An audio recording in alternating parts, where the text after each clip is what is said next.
Hey, before I start the show, I just wanted to say thank you so much for watching. I really do appreciate it. If you could do me a favor, like this video, subscribe to the channel, sign up for notifications. It'll really help get the word out about Take Pride in Retirement and spread the word about all the great things that we're doing here. Now, on with the show.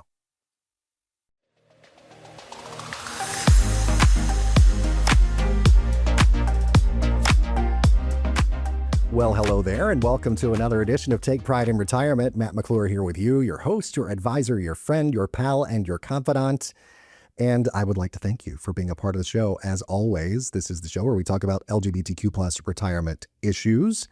And I'm still trying to figure out his official title, but for now, we're going to call him the attaché to the advisor, my husband, Josh Rhett Noble. How's it going?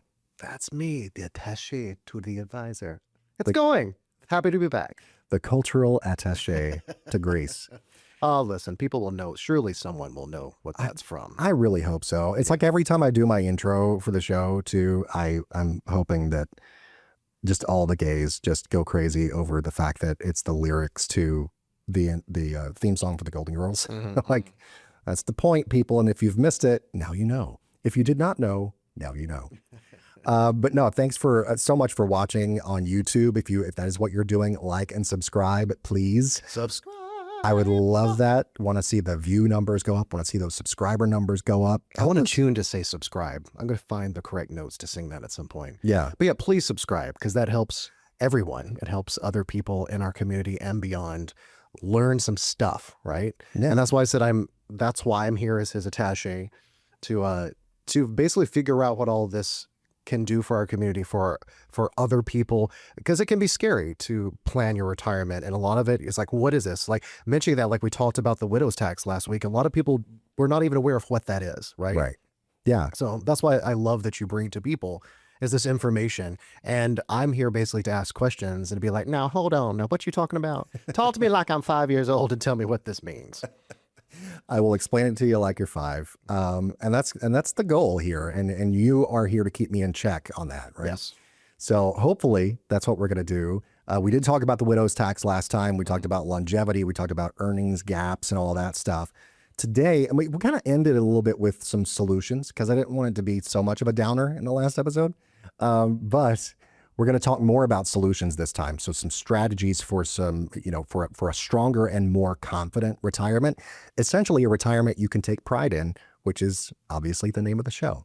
So, well, we've got so much to get to here over this next little bit. I will say, once again, go to takeprideinretirement.com, schedule that initial consultation. That is absolutely free of any cost, any obligation. Give you more info on that as we go along here. You can also give me a call, 855-246-9211, 855-246-9211. All right, so we're doing this series on Women's History Month in celebration of all of the wonderful women in the LGBTQ plus community and beyond, and we're talking about different women's planning issues. So that's why we're talking about the things we're talking about here. And today, of course, as we mentioned, Social Security strategies, a bit of financial education, preparing the next generation as well, and so. Let's get right into it, shall we? Well, I noticed this article in USA Today about should you take Social Security at 62? And like with that too, I feel like Social Security can be very confusing, right? But it's super important. So can you break it down? Yeah. Oh, yeah. So it's kind of one of my things that I do. So as an RSSA, which is a Registered Social Security Analyst, I work with people on these decisions like all the time and try to help them not only maximize their benefit, like their monthly benefit, but make sure they're optimizing their benefit. And by that, I mean the maximum like monthly number may not be the maximum lifetime number based on your own life expectancy and vice versa, right? So women, because women are a larger share of Social Security benefits due to their longevity. We talked about that quite a bit last time. Women live longer than men. Women who are 65 and older, 90% of them in this country receive Social Security benefits. So that's 9 out of 10 women of a certain age, of 65 or older, receiving Social Security benefits. Now, remember, you're eligible at 62 You can delay as far out as age 70 right now until which will probably change the law again. But Social Security, that decision on when within that time frame to take it, so important because it makes up a significant portion of your overall retirement income. And I will say that survivor benefits, so the benefit that you're left with after your spouse is gone, that is going to be such a crucial part of the latter part of your life. And so you want to make sure that you have optimized your Social Security benefits to begin with and that you coordinate those benefits with that spouse. It's so important, and I can help you do it. Awesome. And in this USA Today article, so what are the key claiming decisions that were in this? Boy, it's funny because I in my Social Security seminars that I'll do every once in a while, and you've heard me do this, I'll mention the fact that there are like 2,700 different, rules and decision points and all this stuff for Social Security. So that's why people, it's complicated, right? It's overwhelming. It's not just like I turn 62, I take the money and run, right? Yeah. So you can start at 62, but that permanently reduces your monthly payment, right? There's a window where you can kind of go back and say, let me have a do-over. I claimed too early or whatever. I want to delay more. But that's within the first year. There are some different rules and restrictions there. You got to pay the money back that you've received, all that stuff. But if your claiming age is 62 or any time before your full retirement age, for most people, that's going to be 66 and some months, or the age of 67 is the maximum right now for anybody born after 1960.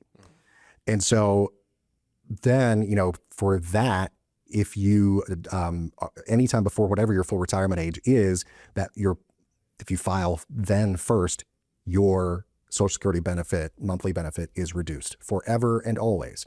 Do you get those same cost of living adjustments going forward as everybody else? Yes, but you started with that lower number because you claimed early.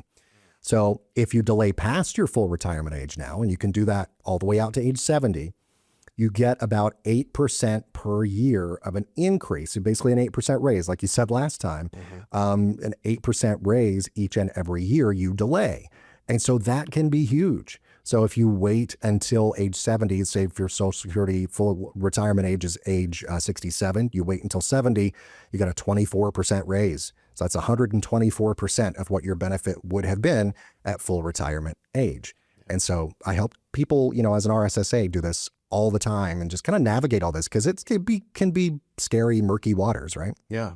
And as Wilson Phillips always saying, hold on for one more day, because then it makes more sense, right? Now, I'll have this question though. So if someone needs money at 62 though, they need it, right? They feel like they need to go ahead and do this. So yeah. What are your thoughts on that though? Yeah. I mean, this is something that I encounter quite a bit. Like if you need the money at 62, I would say, go ahead and take it. Because as I said, everybody's situation is different. Now, when I say like, it's not just a situation where you can, claim where you should claim at 62 and then go on and take the money and run. I don't mean that as that's not an applicable thing to everybody, because there's no one universal rule for what everybody should do and what everybody shouldn't do in this case.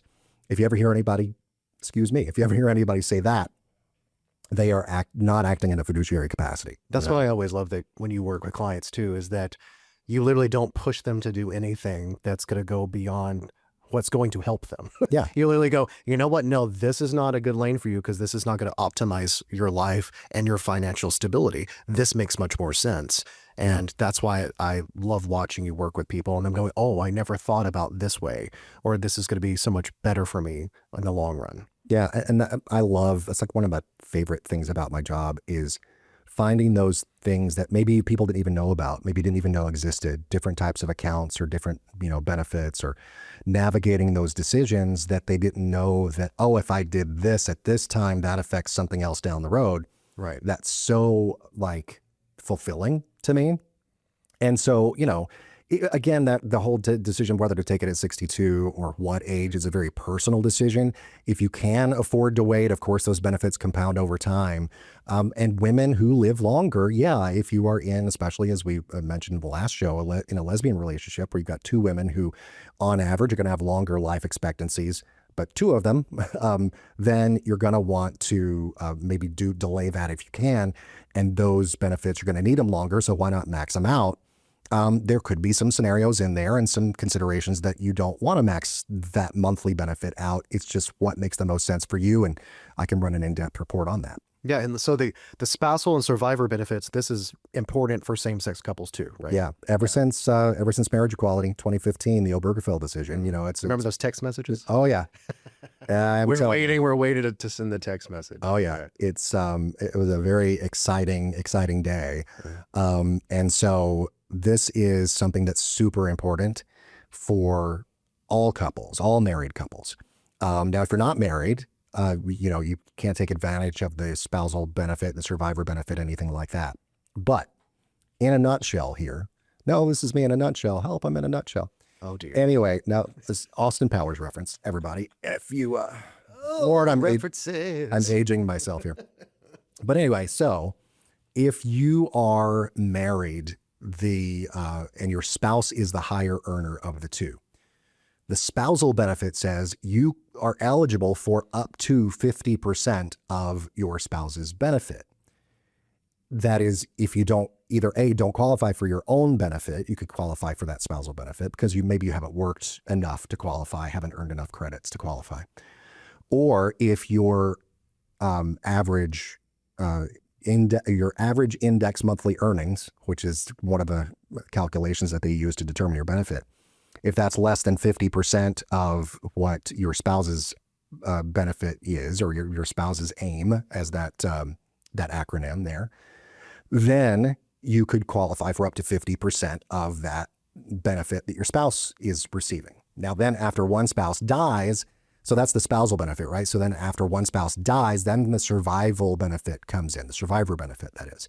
The surviving spouse gets the higher of the two benefits, not both. So the lower monthly check goes away. You keep the higher one, no matter who was getting it to begin with. And then the higher earning spouse, if they claim early, that is potentially a big negative because that locks in the lower benefit for the survivor. So you're going to want to max that out if that makes sense for you. It's a big planning consideration. Same-sex couples, we couldn't marry until the last, little over 10 years, nationwide anyway. We got married before that, thanks to the state of New York. But there's less time, to plan and to take all those things into consideration. So don't let that go by. Don't let that decision go by unmade, right? Or make it quickly or just on a whim. And as I've said, 8% is the annual increase for each year you delay beyond full retirement age. That can make a huge difference, especially later on when you consider cost of living adjustments and, the spouse, that surviving spouse, keeping the higher of those two benefit checks. Huge, huge thing. For women, this is the 2024 statistic. So that's, going back a little over a year now, but it was the latest statistic that we had here. Average monthly benefit for women in 2024 was $1,907 a month. That's nearly $23,000 a year. So think about maxing that out, folks, because that's, not the hugest amount of money. No, that doesn't sound like a lot to live on. Right. And so that's why the claiming decision is so important. If you're able to delay and max that out, absolutely do it. Hold on for one more day. Thank you. Sorry, it's in my head now. So that's important also, obviously, for the LGBTQ plus community. Yeah, absolutely. If you're married, what I would do is review both of your strategies together. I can run an RSSA roadmap report for you, taking into consideration both of your lifetime earnings as reported to the Social Security Administration, and then the higher earning spouse's benefit will often become the spousal, or not the spousal, but the survivor benefit, that is, when one spouse passes away. And so it's a household decision. So it's a decision you need to make together, make it with a trusted advisor. And I happen to know. I know one. I'm married to one. 855-246-9211. Or takeprideInretirement.com. And it's a free consultation. I know we keep saying that. And I love saying that Matt is the advisor that cares, which is obviously a play on an old joke saying too. But it's true, because he is not someone who's going to come after your money and push you to do something that's not going to help you. That his whole thing is helping people and doing it the right way. Yeah, that's why I do what I do. I am just, not in the business of selling somebody something that they're not going to benefit from, or, pushing something on somebody that is not going to benefit them. I act in a fiduciary capacity, which means I keep your best interests in my heart and mind at all times when I'm working with you. So that's it. TakePrideInRetirement.com, 855-246-9211 is that number. Yeah. And same-sex couples, I'll say again, especially need this. They need to think through what they're going to plan and do. And you're the perfect person for them to plan out that retirement. Yeah. I would humbly agree. All right. So can we talk about financial confidence through education and planning? All right. So confidence. So, I mean, this is just as important as a technical strategy, right? Yeah. Oh, 100%. Because you can sort of know all of the different sort of things to do, like from in a conceptual frame of mind, that kind of thing. Yeah. But if that doesn't give you confidence in your plan, then it's, you're only kind of halfway there, essentially. Because I think confidence leads to peace of mind, and that solves so many problems when it comes to your retirement plan. It really, really does. And so that is, it's a big thing. The best strategy in the world just doesn't mean anything if you don't understand it and if you don't feel confident in it. And that also means, you're not going to stick with it either. If you don't feel confident in it, you're probably not going to stick with it. It's almost like, oh, I'm going to start a new workout plan, but I'm not seeing results. So, I don't believe in this, so I'm not going to keep doing it. And kind of the same with your financial plan. You got to be confident in it and understand it. Yeah. Hey, Matt, you know what time it is? What time is it? Stats time. Can I give you some stats? I need a big sound effect. Yo, bro, you want some stats? Yeah. Oh, yeah. Lay the stats on me. UBS, 90% of women will be solely responsible for finances at some point. 90% of women. That's because they live longer, right? Yeah, yeah. FINRA, 3 out of 5 women want to improve financial knowledge. That's because they're smart. I know. We all should listen to these women. Curiosity is the beginning of improving your knowledge. And so having that drive, that desire to do that, it's the beginning of it. Yeah, being prepared. So what's the solution, though? Well, I have often said, and this is even before I went into this industry, I've often said that I wish that there was more financial education in our education system. But I learned how to line dance. Well, important skill to have. Yeah. I mean, I'm not gonna downplay that at all. But I didn't learn to line dance until college. But you must not have the same gym teachers we did in tiny southern towns. No. I was in a mid-sized southern town. Okay. So we delay our line dancing until college. But I've often said that we need more financial education in our education system, especially in, like, say, high school age, when people are getting ready to kind of go out into the world. And, do you know how to actually, make sure you don't overspend? Do you know how to save? Do you know how to plan for retirement? Do you know the importance of planning for retirement? Do you know how these different accounts work? Or are you just going to be thrust into the workplace and not know anything? And so, that is so disheartening to me that we don't have a better and more robust educational system as far as financial education. I wish I had it. If I had that and I had that foundation, I wouldn't have made so many financial mistakes earlier in my life as well. And I would be in a better position even now, because the decisions we make early on in life affect us later on. Yeah. And I always said that you were navigating blindly. Yeah. Had no clue what 100%. to be doing. Right. Yeah. 100%.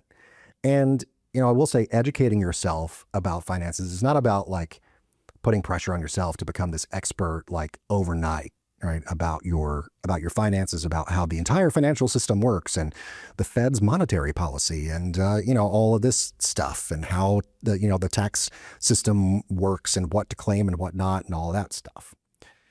It's not about that. It's about building enough knowledge to make informed decisions, and seeking advice from a professional, from an advisor that can help you along in that. Maybe do something like a little bit at a time, choose one financial topic to learn something about, maybe one per month or one every other month or something like that, just to increase your knowledge incrementally over time. Maybe Social Security 1 month, maybe investment basics, retirement income strategies the next month, all that kind of stuff. And you mentioned some research from FINRA earlier. It said that they've also found that understanding concepts leads to more confident decisions and fewer mistakes. That's one of the things that I love to do when I meet with people is try to help educate them about their different options. Because if you don't know what the options are, how in the world can you take advantage of them, right? Right. And what I've noticed so much when you've met with clients, people are afraid to ask you questions, but you want them to ask you questions. Yeah. Yeah. Like, I'm not a financial advisor and I didn't say FINRA. So now I feel silly because I said FINRA. Oh, please. Listen, when I started, That's why I'm just the attaché to the financial advising. I said all kind of things when I started working with it. But no, like, especially when in my sort of other part of life, I produce a show for someone who does works with federal retirees. There are so many acronyms. Yep. So it's like, you learn them as you go along. So there you go. But you want people to ask you questions. I want people to ask me questions. Absolutely. And it is, and really the thing that I want to emphasize about not being afraid to ask questions is because A, I want you to feel confident. Obviously, that's part of the discussion. But B, it could also lead to something else, to discovery about, because your question may reveal something to me as a financial advisor that I didn't know. And I'd be like, okay, wait, why do you ask that particular thing? And I'd be, oh, you have this concern. Here's a possible solution for that. So it's a good like guidepost along the way of finding a solution to whatever you want. So yeah, ask any question you want when you meet with me one-on-one, 100%. The only bad question is the one that you don't ask, right? Exactly. So, and that's especially true for LGBTQ plus folks, LGBTQ plus women, because you may have less access to maybe some tailored education. And so you want reliable information. I can provide you with that reliable information, and hopefully that will lead to empowerment, because empowerment is truly, truly valuable. Yeah. And I mean, and research is showing that women are taking the lead in financial decisions, right? Oh, yeah. So, I mean, if they're increasingly leading household finances, what do you feel about there? What should we be thinking about for them? Well, yeah, I mean, and that goes to show why so many women, in the stat that you shared earlier, 3 out of 5 of them want to improve their financial knowledge because they're taking that on. Yeah. And so, greater participation in the finances of the household, that means stronger financial independence. So that's a good thing, I think, for all involved. When people learn more, when they take on more about the things that they're learning, that is, it's a good thing. It is a net positive, not a net negative. And early engagement and learning on as early as possible can really help close savings gaps here. If you start a few years earlier, that can make a significant difference, especially if you're, learning about investing. If you do that a few years earlier, boy, the power of compounding interest. Albert Einstein called it the 8th wonder of the world for a reason. So there you go. But yeah, I mean, you mentioned 90% of women be solely responsible for their finances at some point. That's another reason this is so huge. And $30 trillion, $30 trillion. McKinsey says that is the number, that's the amount of wealth expected to be controlled by women by the end of this decade. That is just crazy. That's all the women. That's a lot of women. That's a lot of money. So, I mean, that's like more than half they want more education. And I mean, 30 trillion with a T, that's remarkable. It's an unfathomable amount, I think, to you and me, just. So give us some tips, man.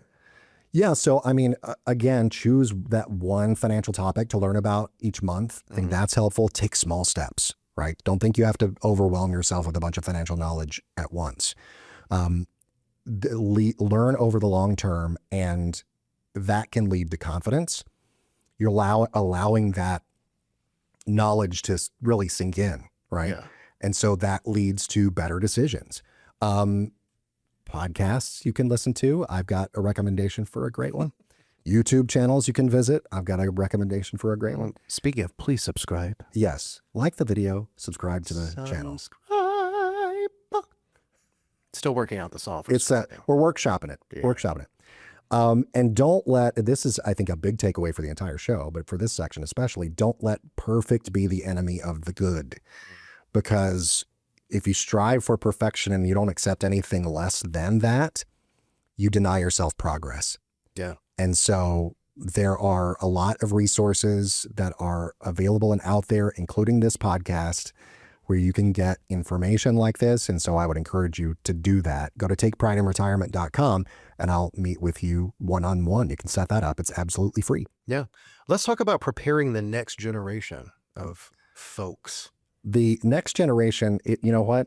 It's an exciting thing to think about because, you know, they say the children are our future. I would sing that, but I don't know if we'll get in trouble for all the. I was going to say, where's Whitney? I believe I'll just do that. There you go. But yeah, I mean, if we're talking about preparing the next generation for financial confidence, right? And so financial knowledge really can shape opportunities, not just for this generation, whatever generation you happen to be a part of, if you are a Gen Xer or a baby boomer or a millennial, or if you're kind of on the cusp like both of us are, or we're kind of like that zennial generation. What are you talking about? Yeah. So yeah, I mean, no matter what generation you are, financial knowledge, it can really bridge a lot of those, you know, the gaps between the generations, truly, because you can pass that knowledge down. And so FINRA says discussing money openly with your family equals stronger habits in younger generations. Another one of those things that I wish that we had done more in my household growing up. Yeah. Well, I feel like it was not only in the LGBTQ plus community, but it's taboo in general to talk about money, right? It was always an odd thing for any family to do. And it's something that needs to be discussed. You know, you're talking about, you wish that we had education earlier on in school about how to balance a checkbook. Not that many people do that anymore. Right. But you know what I mean? Like to learn these essential tools that we didn't have. So it's sad that it was taboo to talk about. I know. And money is still one of those things that I feel like if there's more, you know, open communication, the less taboo it gets. And the more open communication, the better in any type of, you know, family relationship, personal relationship, whatever it is. You can just, the more open and honest that you are about it, and if you communicate about it, just the better off you are. I mean, and we're seeing kind of a cultural shift toward that being less of a taboo thing. It still is that way, but getting a little bit less so. Early exposure to things like budgeting, saving, investing, that can increase that confidence we've been talking about. And you know, it all, you know, passing this knowledge down to the next generation doesn't have to be complicated. No, you could just start with your own kids, your grandkids. Yeah. Just, you know, start talking, you know, start communicating these things. Yeah. And even, you know, there are ways to even like make it a game, you know, I mean, you know, have fun with, you know, talking about money. It doesn't have to be this stuffy thing. Even if you want to, you know, get the kids playing Monopoly or something like that. Maybe not the best example, but, you know, I mean, it doesn't have to be the most complicated topic in the world, and it doesn't have to be something that's just stuffy. You know, if you've got, you know, kids or grandkids, or if you've got nieces or nephews, we've got a couple of nieces. And maybe this is something that you could do for them, like open a savings account with them together. Explain how that works. Watch that balance grow over time. Explain how it earns interest, right? And if they're older, you know, help them contribute to their first retirement account. Maybe open up an IRA with them. Even if it's just a small amount that you put in there, you're starting them off on the right foot. And by the time, you know, even if they're, let's say they're 21, for example, and you open up an IRA and you put just a couple $100 in it, by the time they're ready to retire, even if they don't touch it, by the time they're ready to retire, the power of compounding interest, there'll be quite a bit of money in there. And so, you know, you're starting them off on a great position there, and some great footing. The CFPB, Consumer Financial Protection Bureau, says that financial education means that you are 2 times more likely to show positive behaviors later. So don't neglect it. I mean, this applies to spouses too, right? Not just kids. Yes. Yeah. Which is why you're here. Yeah. No, I was just saying, but really though, I mean, when we're talking about women and Women's History Month, you know, women taking leadership roles in households and finances, that's such a good thing. Conversations about money within marriages are increasingly important. especially right now, I feel like, we're sitting here recording this, amongst rising prices of gas, amongst rising prices of groceries, amongst all of these, upheaval in the world and all the stuff. And it really is super important to just have those conversations, be open about it all. And, sometimes one spouse kind of handles everything. And if something happens, then the other spouse is kind of thrown into the deep end with no prior knowledge of what is there and what you have, what's going on. Exactly. So, we don't want that in our relationship. No, you don't want that. You want open communication in a relationship. That's what makes a relationship work across the board, right? Yes. And it's a lesson we have learned Yes. very well. So understanding things like, saving, investing, debt management, that leads to that stronger foundation for your financial life and for your overall relationship, I feel like. Same-sex couple, straight couple, any family configuration you can think of, it's all important. And we talked about this a moment ago, but 54% of women want to learn more about investing and planning, according to FINRA. It's huge, and I think that it is, men get on board with this because I think you need to learn more too. Yeah. I mean, it seems just like more people want more education, they see that positive behaviors compound like investment returns, right? So they're saying like, let's do this now. Let's make a right decision. Let's communicate. Yeah. You got to have that open line of communication here. And so a couple of smart tips to share with you before we close things out here when it comes to passing that down to the next generation, this financial confidence that we often talk about. Encourage younger family members to start small. It doesn't have to be some huge thing, right? Open that savings account, teach basic budgeting, maybe that first retirement account like we talked about, and you're helping that next generation build lifelong positive habits. It's okay to make small mistakes early.